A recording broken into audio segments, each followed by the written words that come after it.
السلام عليكم ورحمة الله وبركاته. الحمد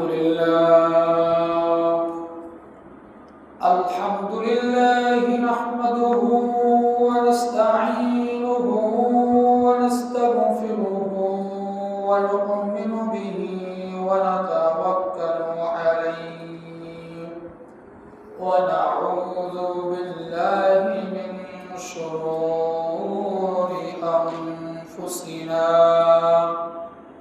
ومن سيئات أعمالنا.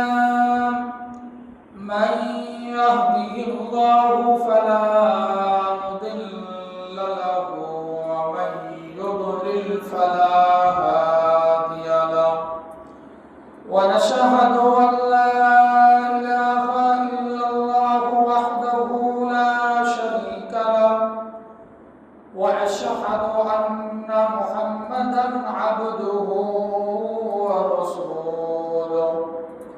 أرسل رسوله بالحق بشيرا ونذيرا وداعيا إلى الله بإذنه وسراجا وقمرا منيرا. قال الله تبارك وتعالى في كلامه المجيد وفي فرقانه الحميد: أعوذ بالله من الشيطان الرجيم. بسم الله الرحمن الرحيم. والفجر وليال عشر. صدق الله العظيم. وقال الله تبارك وتعالى: لن ينال الله لحومها ولا دماؤها ولكن يناله التقوى منكم، أو كما قال الله سبحانه وتعالى في كلامه المجيد وفي فرقانه الحميد: عن أبي هريرة عن النبي صلى الله عليه وسلم قال: ما من أيام أحب إلى الله أن يتعبد له فيها من عشر ذي الحجة يعدل صيام كل يوم منها بصيام سنة وقيام كل ليلة منها بقيام ليلة القدر، أو كما قال النبي صلى الله عليه وسلم، كما رواه الترمذي رحمه الله. اللهم صل على محمد النبي الأمي وعلى آله وبارك وسلم تسليما كثيرا كثيرا. أستغفر الله ربي من كل ذنب وأتوب إليه. لا حول ولا قوة إلا بالله العلي العظيم. আলহামদুলিল্লাহ, সমস্ত প্রশংসা সেই মহান রব্বুল আলামিনের দরবারে, যিনি আমাকে, আপনাদের, আমাদের সকলকে অত্যন্ত দয়া করে, মহব্বত করে, ভালোবেসে আল্লাহ রব্বুল আলামিনের কাছে সবচেয়ে দামি, সবচেয়ে পছন্দনীয় যে 10টা দিন এবং 10টা রাত, যেটা সম্পর্কে একটু আগে আমি খুতবার মধ্যে পবিত্র কোরআনে কারীমের সূরাতুল ফজরের শুরুর যে আয়াতটা আছে, ওয়াল ফজর ওয়ালায়ালিন আশর, আয়াতটা আমি তেলাওয়াত করেছি।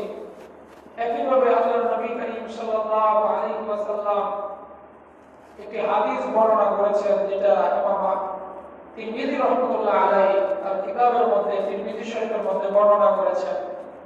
বিখ্যাত সাহাবী হযরত আবু হুরায়রা রাদিয়াল্লাহু তাআলা আনহু থেকে বর্ণিত এই হাদিসের মধ্যে আল্লাহর নবী সাল্লাল্লাহু আলাইহি ওয়াসাল্লাম বলেছেন যে আল্লাহ রাব্বুল আলামিনের কাছে সবচেয়ে দামি, সবচেয়ে পছন্দনীয় যে আমল এবং যে ইবাদত বান্দার পক্ষ থেকে, সেটা হচ্ছে এই জিলহজের 10 তারিখ, 10 দিন বান্দা যে আমল করে, এটা সবচেয়ে প্রিয়, পছন্দনীয় আমল।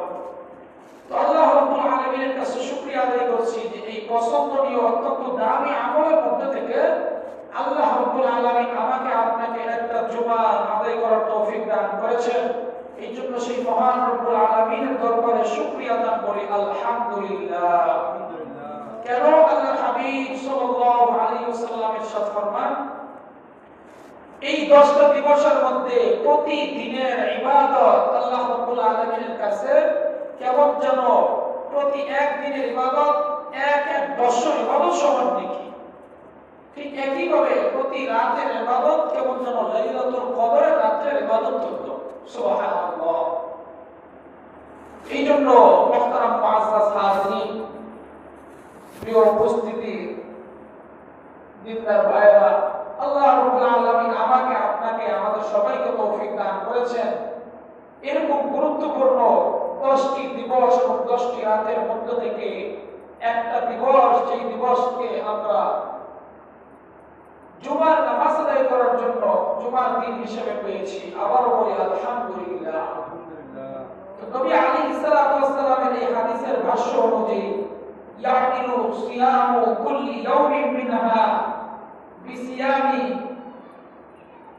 কুল্লি সানাতিন আও কামা ক্বালা আলাইহিস সালাতু ওয়াস সালাম, যে প্রতি এক দিনের রোজা এটা কেমন যেন প্রতি এক বছরের রোজার মতো নেকি আল্লাহ তাআলা দান করেন। তাহলে আজকে জিলহজের চাঁদে আমরা একটা জুমার নামাজ আদায় করতে পেরেছি, আল্লাহ তাআলা আমাদেরকে তৌফিক দান করেছেন। তাহলে একটা জুমা কয়টা জুমার মর্যাদা রাখে একটু চিন্তা করে দেখি। এটা আমিও কল্পনা করি না, এটা এরকম অঙ্ক করা, হিসাব করা, ক্যালকুলেটরে গণা, এটা আমিও করি না। কিন্তু একটু আমরা চিন্তা করে দেখি, একদিনের রোজা যদি এক বছরের রোজার সমপরিমাণ নাকি হয়, সেখানে একদিনের জুমার নামাজের বিনিময়ে আল্লাহ তাআলা কি পরিমাণ দান করবেন। সুবহানাল্লাহ, আলহামদুলিল্লাহ। নেকি আর নেকি।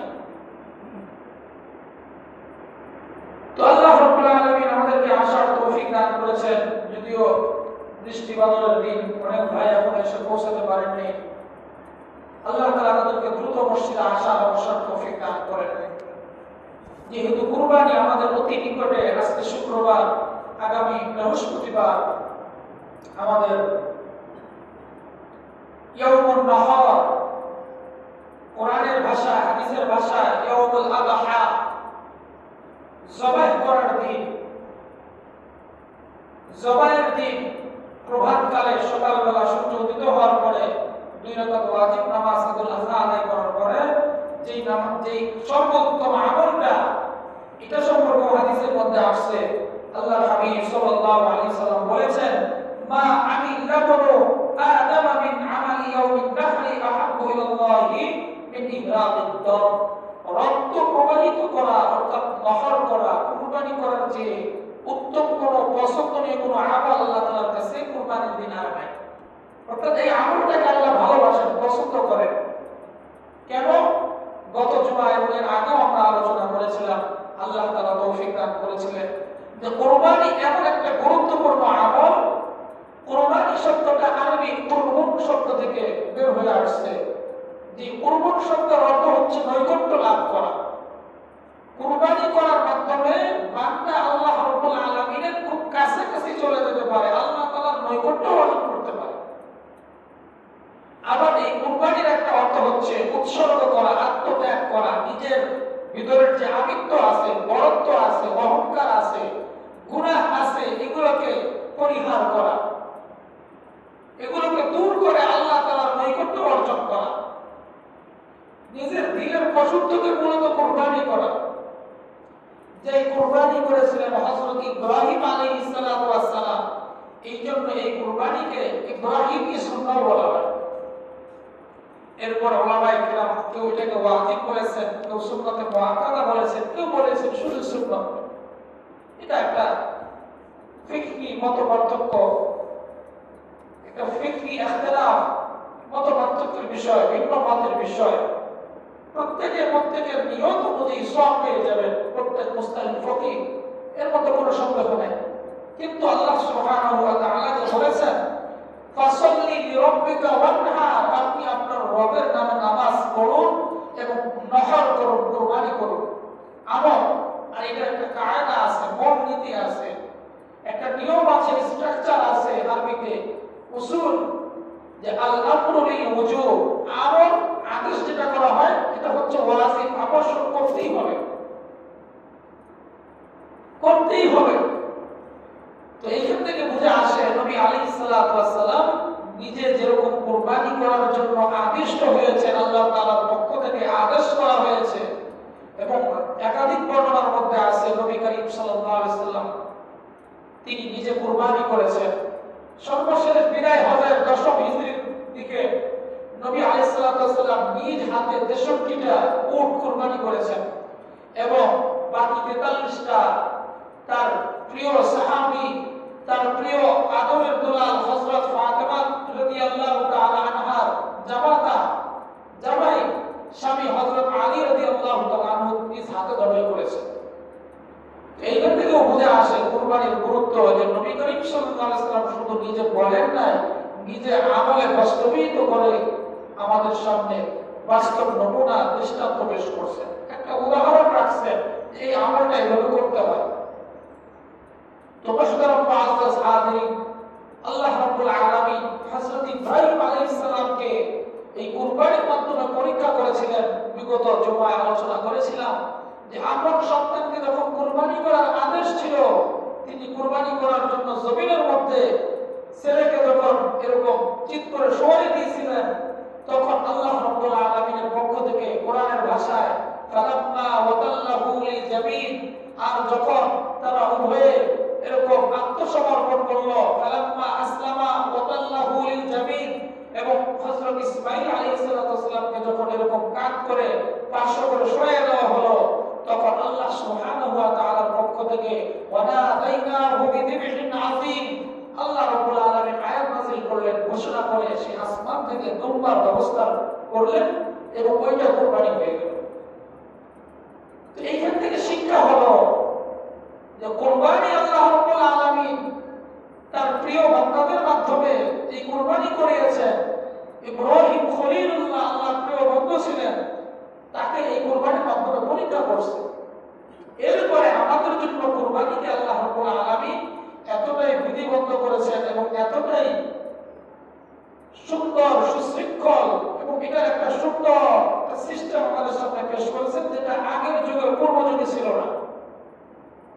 যেমন হাদিসের মধ্যে আসছে, আল্লাহর নবী সাল্লাল্লাহু আলাইহি ওয়াসাল্লাম বলেন যে, মুসলিম শরীফের মধ্যে এই হাদিসটা আসছে, পূর্বের যুগে এমন একটা সময় ছিল, মুসলিম শরীফের এই অধ্যায়ে কিতাবুল মুসলিয়া বলি অথবা বাবুন নহর বলি, এই জবাইয়ের অধ্যায়ে, কুরবানির অধ্যায়ে ইমাম মুসলিম রাহমাতুল্লাহ আলাইহি অনেকগুলো হাদিস উল্লেখ করেছেন।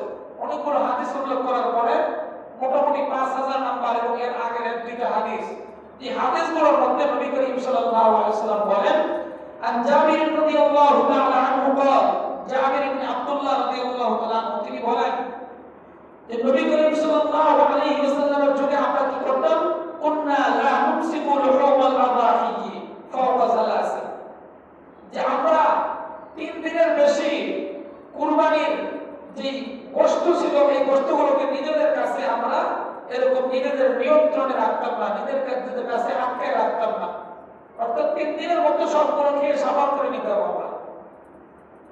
ফাআমারনা রাসূলুল্লাহ সাল্লাল্লাহু আলাইহি ওয়াসাল্লাম, এরপর নবী করিম সাল্লাল্লাহু আলাইহি ওয়াসাল্লাম আমাদেরকে নির্দেশ করলেন, আমাদেরকে বললেন, অনুমতি দিলেন, আন্নাতা যাওয়ানা মিনহা, যেন আমরা কুরবানির দিনগুলোর মধ্যে এগুলোকে পাতি হিসেবে গ্রহণ করি। কুরবানির যে গোশত আছে, অর্থাৎ যে গোশতটা, এটাকে যেন আমরা নিজেদের কাছে সংরক্ষণ করি। ওয়া নাকুলু মিনহা, এবং এই গোশতগুলোকে যেন আমরা নিজেরা খাই। ইয়ানি ফাওকা সালাসি, অর্থাৎ নিজেরা নিজেদের পাতে হিসেবে সংরক্ষণ করে রাখবো, জমা করে রাখবো, এবং এখান থেকে আমরা খাবো 3 দিনের বেশি, যতদিন খুশি খেতে পারি।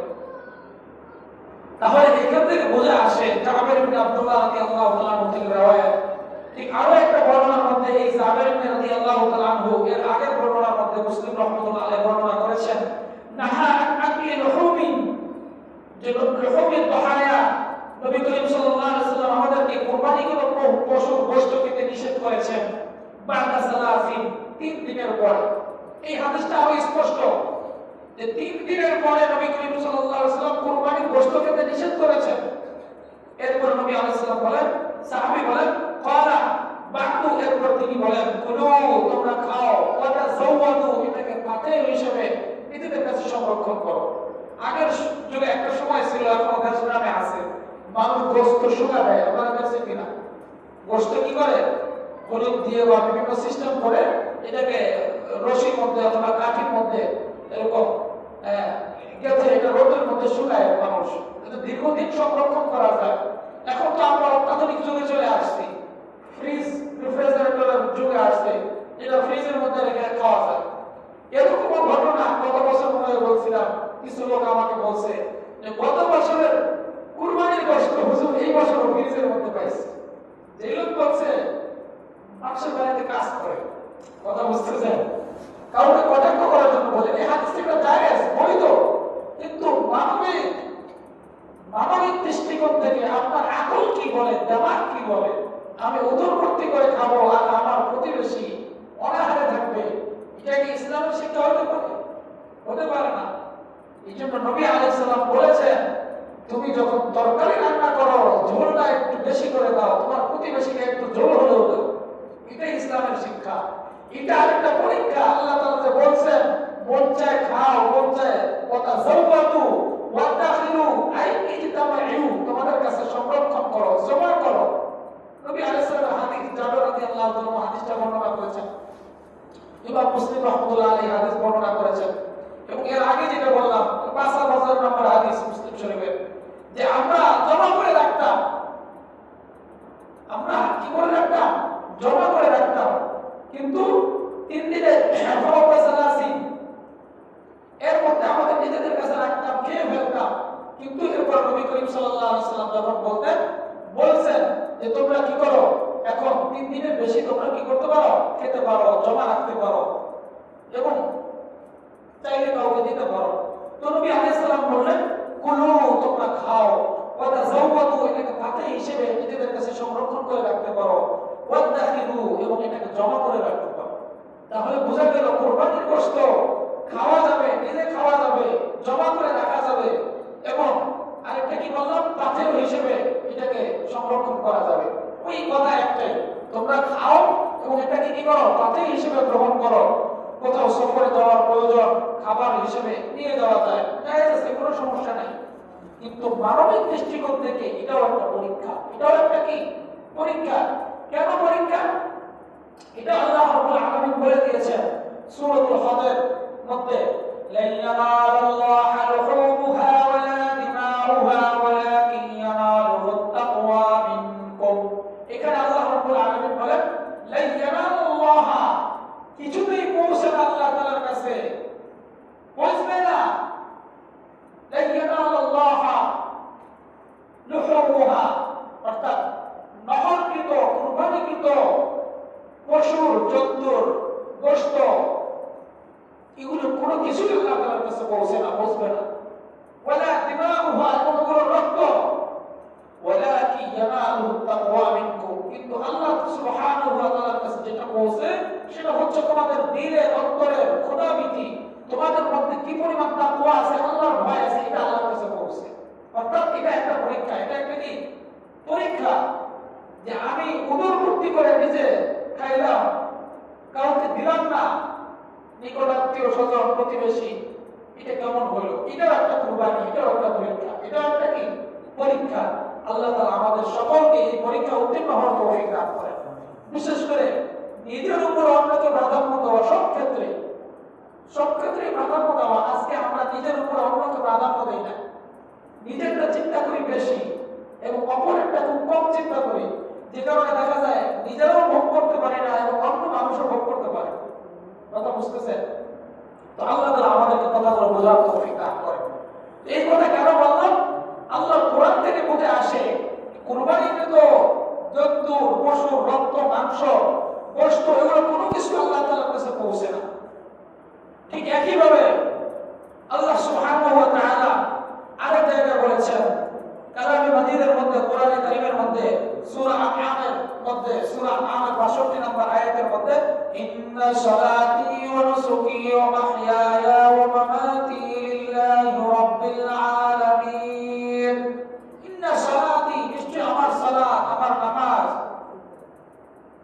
ونسكي আমার কুরবানি আমার হজ ومحيا ومماتي আমার হায়াত আমার মওত লিল্লাহি রাব্বিল আলামিন যা কিছু আছে এভরিথিং সব কিছু একমাত্র আল্লাহ তাআলার জন্য কার জন্য একমাত্র আল্লাহর জন্য তো বান্দার জন্ম থেকে নিয়ে মৃত্যু পর্যন্ত যাবতীয় ইবাদত এগুলো আছে সমস্ত ইবাদতের আদেশ নির্দেশ একমাত্র আল্লাহর রাজি সন্তুষ্টির জন্য আল্লাহর হুকুমকে বাস্তবায়ন করার জন্য এইখান থেকে বোঝা আসে যে কুরবানি করব আল্লাহর হুকুমকে বাস্তবায়ন করার জন্য নবী করিম সাল্লাল্লাহু আলাইহি ওয়াসাল্লামের হাদিসের উপর আমল করার জন্য তিনি নিজে আমল করছেন এবং এটার বিনিময় লাভ করার জন্য যে বিনিময় সম্পর্কে হাদিসের মধ্যে আসছে যে আল্লাহ হাবিব সাল্লাল্লাহু আলাইহি সাল্লামকে সাহাবারা প্রশ্ন করলেন মা হাদিহিল আবাহি ইয়া রাসূলুল্লাহ হে আল্লাহর রাসূল এই যে কুরবানি উযহিয়া এটা কি জিনিস তো নবী আলাইহিস সালাতু ওয়াস সালাম বললেন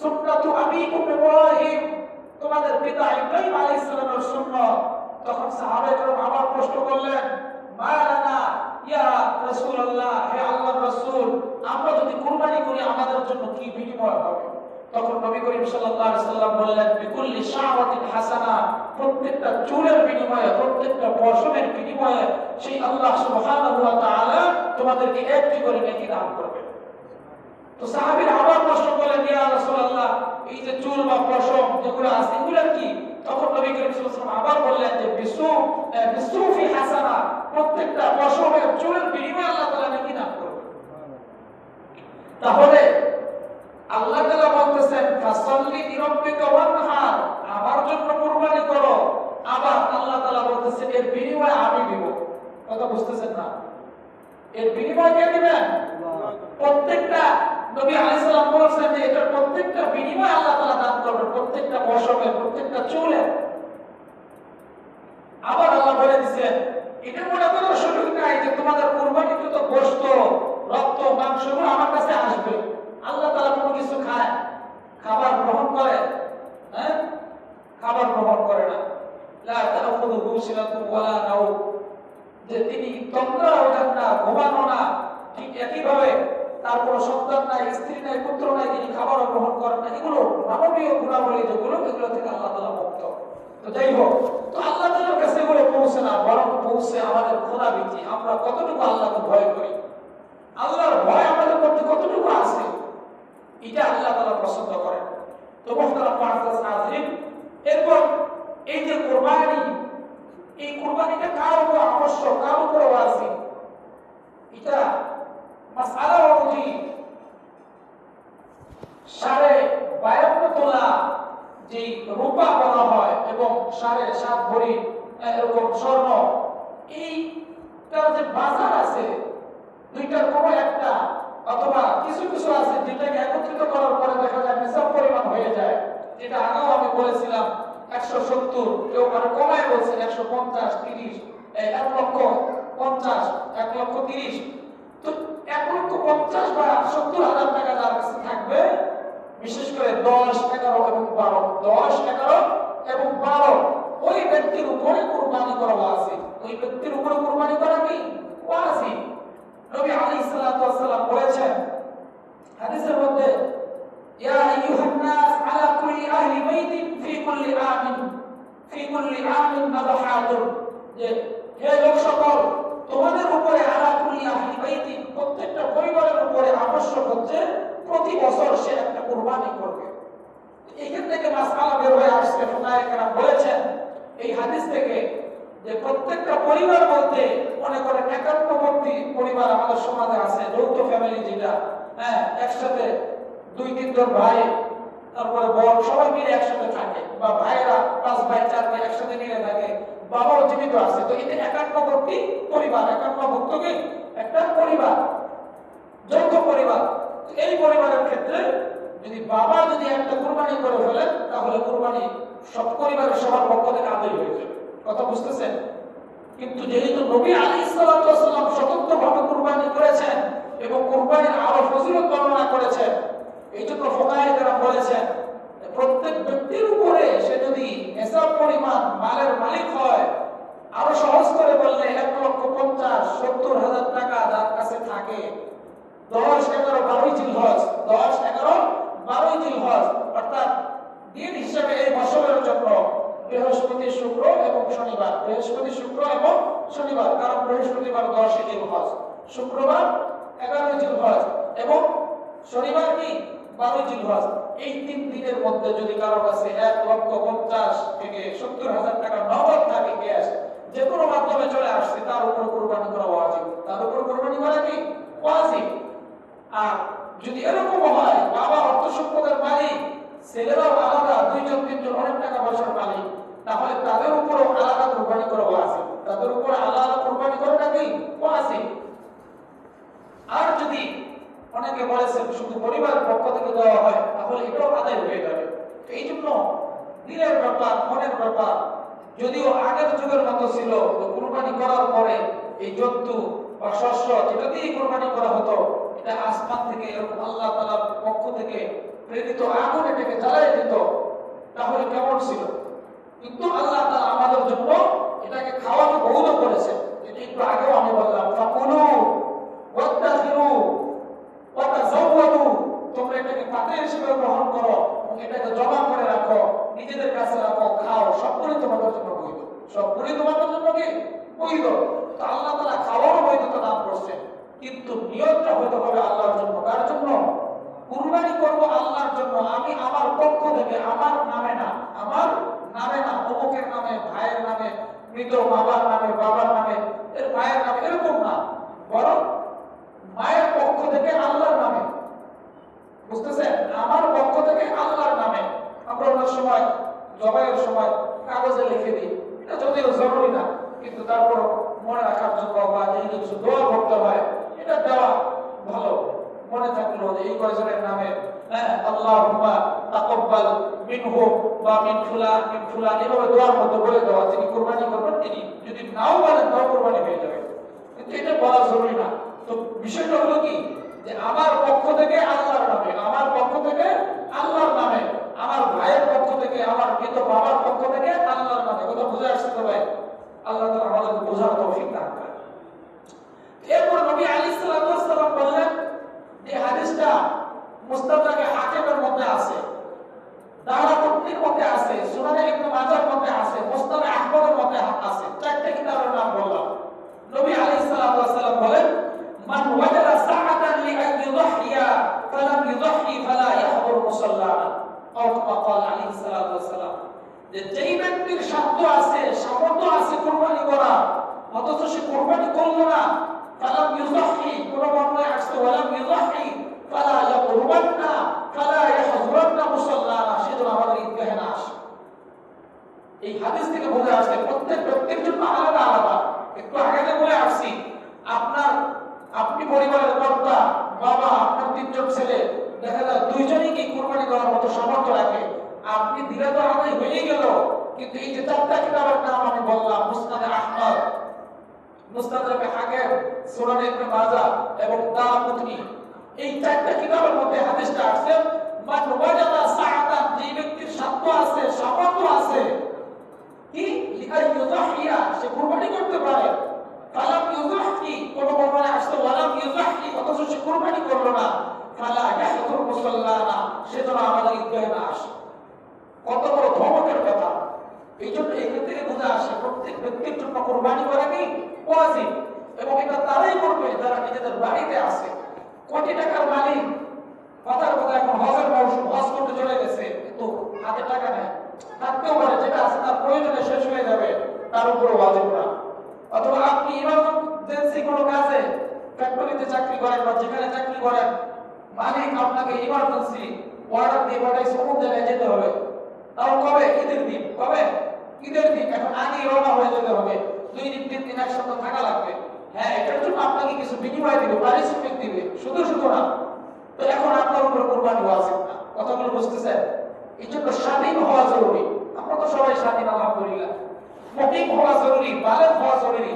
অর্থ সম্পদ, বিশেষ করে 1,50,000 থেকে 70,000 টাকা নগদ, 10, 11, 12 জিলহজ, এই 3 দিন হাতে থাকা দরকার, বা 3 দিনের একদিন হলেও হবে। হাতে আসছে 1 ঘন্টার জন্য, এর হবে।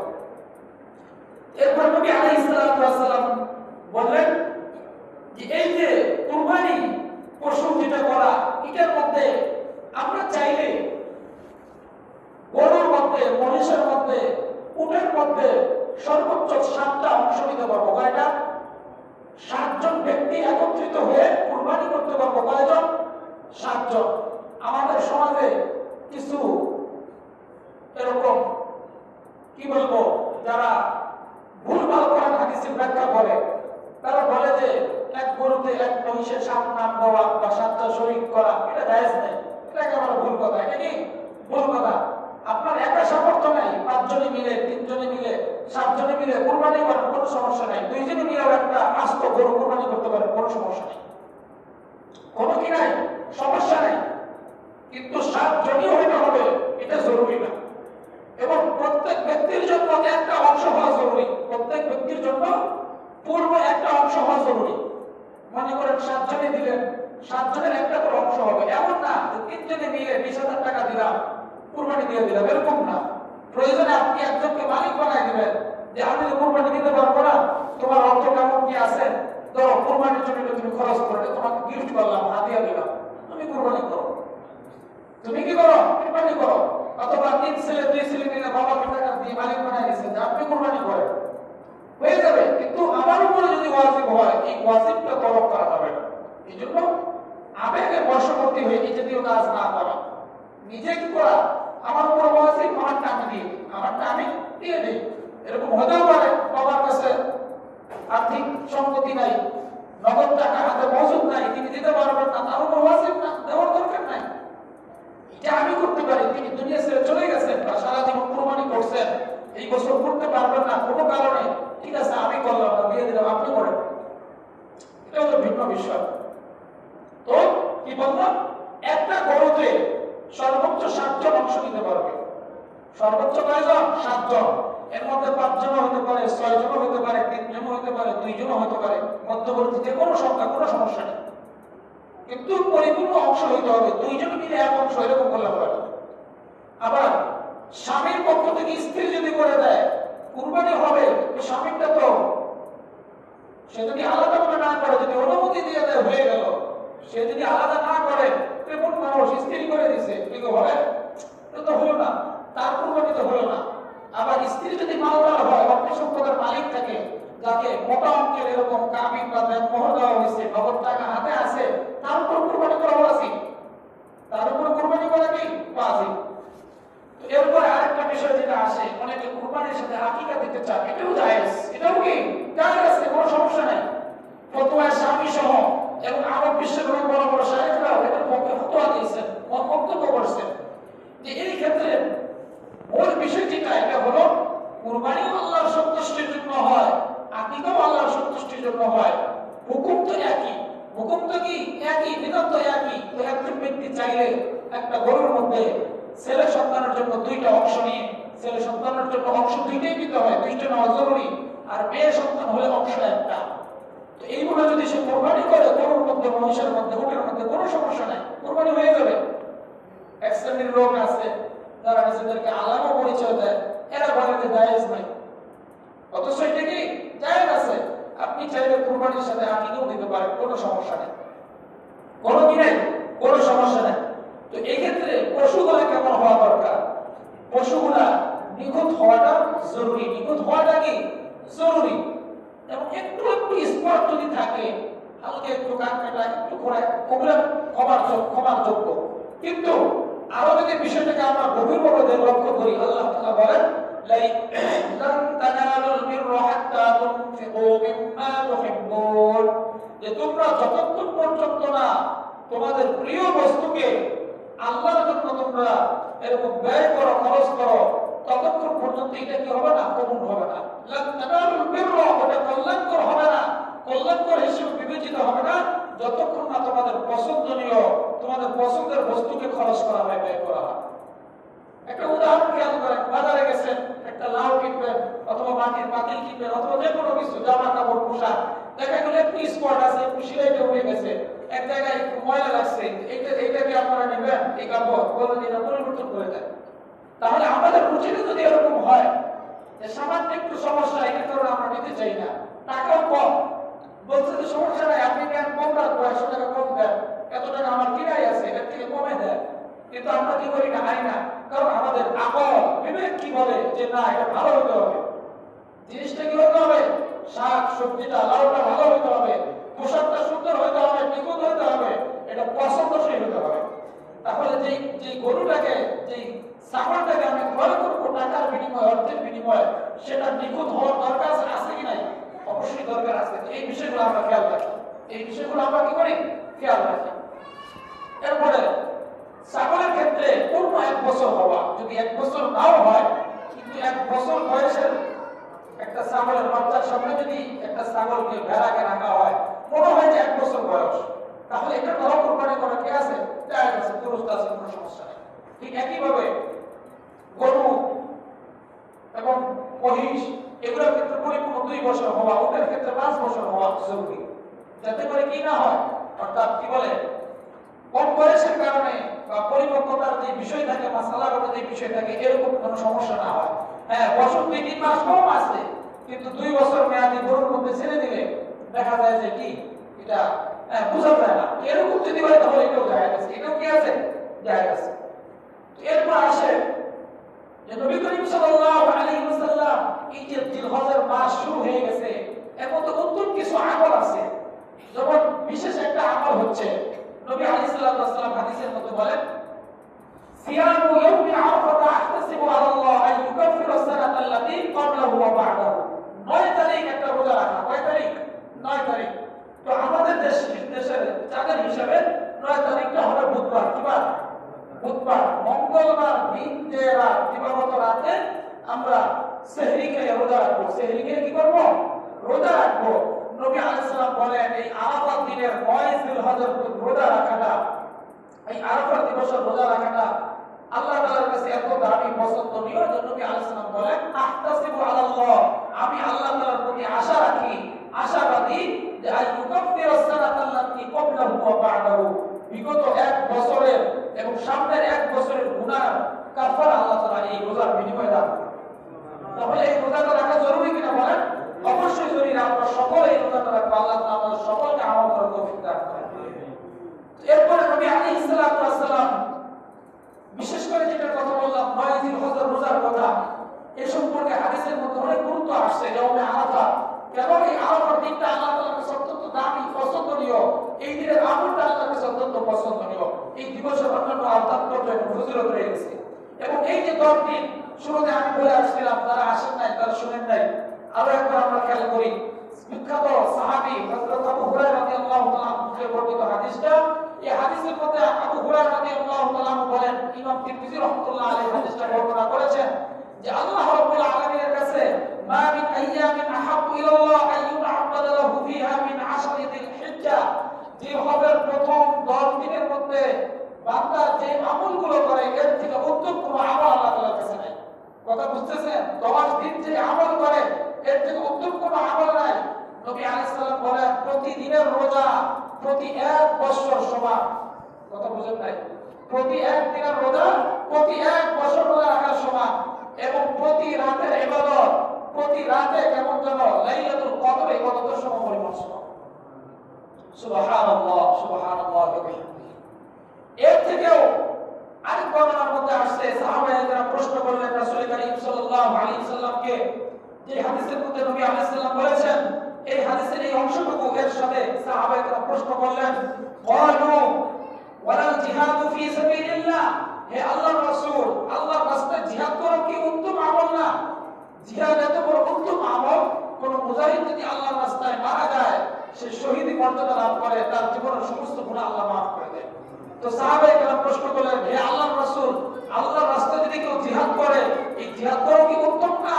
নবী করিম সাল্লাল্লাহু আলাইহি ওয়াসাল্লাম বললেন, ইল্লা, তবে রাজুলুন খারাজা বিনাফসিহি ওয়া মালিহি, কোন ব্যক্তি তার নিজের মাল এবং জান সহ, অর্থাৎ জান এবং প্রাণ সহ, মাল সহ বের হয়েছে আল্লাহর রাস্তায় জিহাদ করার জন্য, ফালাম ইয়ারজি মিন যালিকা বিশাইইন, এবং সে কোনো কিছু নিয়ে ফিরে আসতে পারেনি, অর্থাৎ জান নিয়েও আসতে পারে নাই, অর্থাৎ সে মারা গেছে আল্লাহর রাস্তায় জিহাদের ময়দানে, এবং তার যে মাল সম্পদ ছিল এটাও নষ্ট হয়ে গেছে। তো এই আমলটা আল্লাহর কাছে সবচেয়ে উত্তম আমল। তো বোঝা গেল আল্লাহর রাস্তায় শাহাদাত বরণ করলে এই 10 দিনের মধ্যে এই আমলটাও উত্তম। তাহলে শুরুতে আমি যে বলে আসছি, যারা আসেন নাই তারা শুনেন নাই, আজকে যে আমরা একটা জুমার দিন পাইলাম, আজকে এই একদিনের জুমা, এটা বিনিময় আল্লাহ কি দিবেন একটু চিন্তা করে দেখেন। এই জুমাটা দামি কি দামি না বলেন? অবশ্যই দামি। কিন্তু আফসোস যে ভাইয়েরা মার্কেট করার নামে, বিভিন্ন কেনাকাটার নামে, বিভিন্ন অজুহাতে জুমার নামাজ পড়তে আসতে পারেন নাই, কিন্তু এই গুরুত্বপূর্ণ কথাগুলো থেকে তারা বঞ্চিত হয়ে গেছে। এই আমল এবং ফজিলত এবং এই গুরুত্ব, এই মর্যাদাটাকে তারা পাবেন? কোনোভাবেই পাবেন না। আল্লাহ তাআলা আমাদের বোঝার দান তৌফিক দান করেন এবং আমাদের ওই ভাইদেরকেও বোঝার তৌফিক দান করেন। এরপর এই 10 দিনের বিশেষ কিছু আমল সম্পর্কে আরব বিশ্বের একজন প্রসিদ্ধ খ্যাতনামা আলেম বিন বাজ বা ইবনে বাজ রাহমাতুল্লাহ আলাইহি তিনি বলেন যে 9 তারিখের বিশেষ রোজা তো আছেই, এছাড়াও কিছু উত্তম গুরুত্বপূর্ণ আমল হচ্ছে প্রতিদিন তাকবীরে তাহরিমা বলা। সেটা কি? আল্লাহু আকবার, আল্লাহু আকবার, আলহামদুলিল্লাহ, সুবহানাল্লাহ, এই জাতীয় জিকির খুব বেশি পরিমাণে জিকির করা।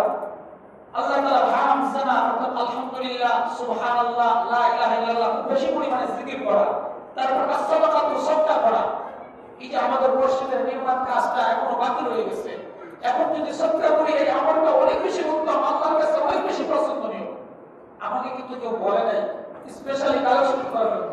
আমি কেন বলতেছি যে আল্লাহ তাআলা, আল্লাহর হাবিব বলেছেন এই 10 দিনের আমল আল্লাহর কাছে এত পছন্দনীয়, এর থেকে উত্তম কোনো আমল নাই। এই হাদিসটা থেকে আমরা আবার আসি। দুইটা উদাহরণ নবী আলাইহিস সালাম দিয়েছেন।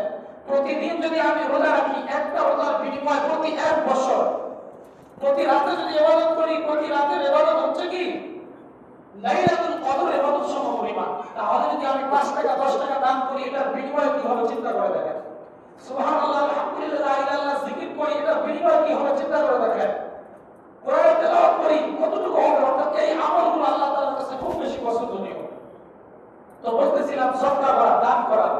আমাদের যদি মনে চায় যে মসজিদের ফান্ডে এই জিলহজের মাসে এই আমলটা করার জন্য, তাহলে কিছু কিছু আপনারা কি করেন? মসজিদের নির্মাণ কাজে দিয়ে আল্লাহ তাআলা তৌফিক দান করেন।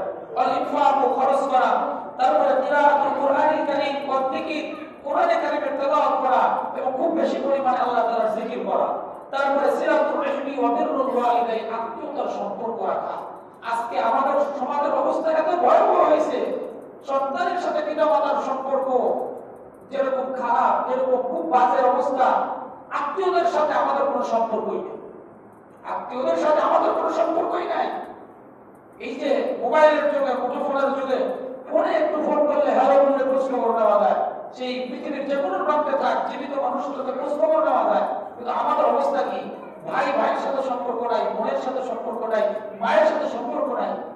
অত্যন্ত জরুরি, অত্যন্ত জরুরি। আল্লাহ তাআলা আমল করার তৌফিক দান করেন। এরপরে নবী আলাইহিস সালাম যে গুরুত্বের কথা বলেছেন, এর মধ্যে এটাও একটা যে আদাউ ফরিদাতুল হজ্জ লিমান ইস্তাতি', যে ব্যক্তির হজ আদায় করার সক্ষমতা আছে, ফরজ সক্ষমতা আল্লাহ তাআলা দান করেছেন, ওই ব্যক্তির জন্য বাইতুল্লাহ জিয়ারত করা, ওই ব্যক্তির জন্য কি করা? বাইতুল্লাহ জিয়ারত করা।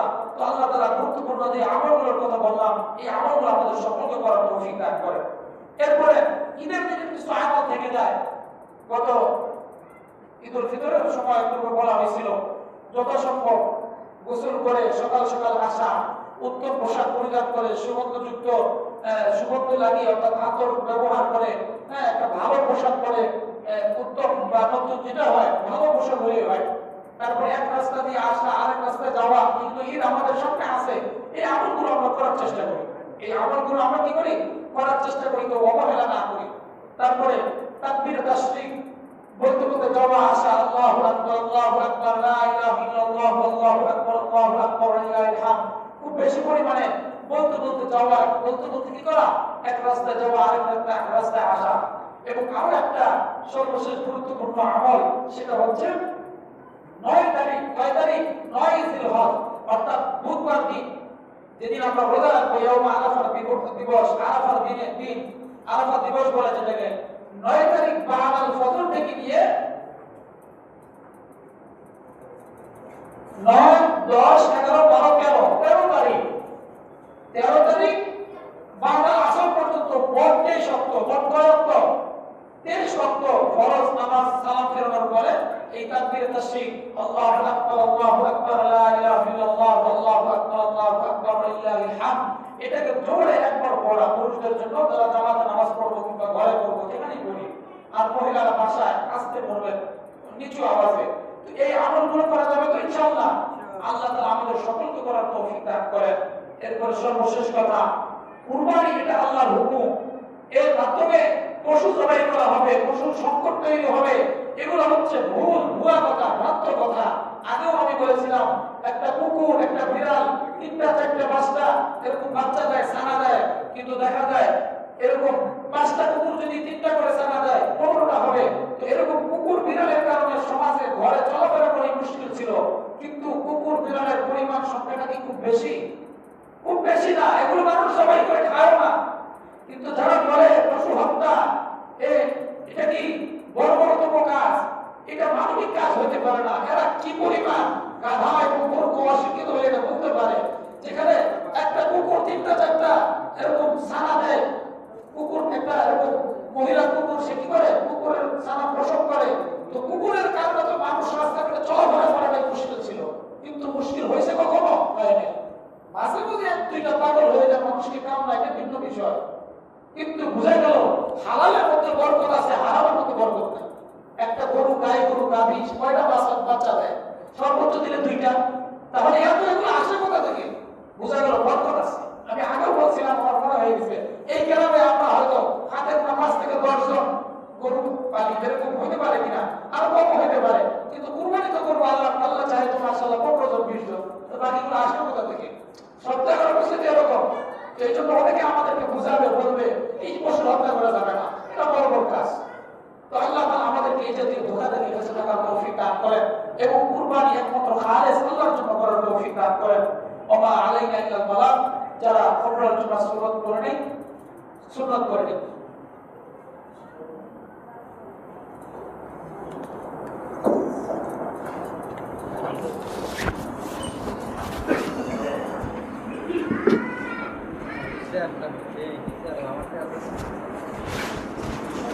Será?